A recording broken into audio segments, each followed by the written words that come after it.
Welcome back to the channel Cat Comrade, and in today's video we're going to learn about how to actually unlock an Excel file. So first of all, that this book one is a protected Excel file that I had just created. So let's assume that you end up in such kind of a situation and you have to edit the Excel file in the fastest way possibility, but you cannot select anything, or you cannot select any cell, you cannot write anything, you cannot do anything in the Excel file until you open the Excel file. So as you can see the lock right over here, you cannot do anything. So how are you actually going to unlock this Excel file? So to unlock this Excel file, you have to go in the tab of review.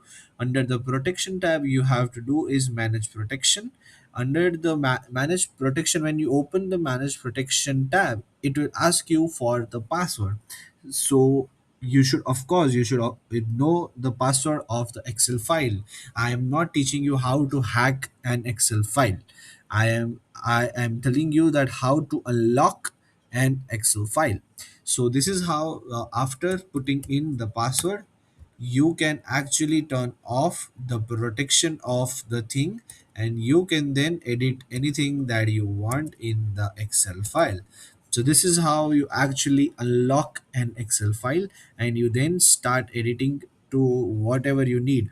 Again, when you complete your editing and you complete the changes that you want to make in the Excel file, you can again go to manage protection and turn on the manage protection.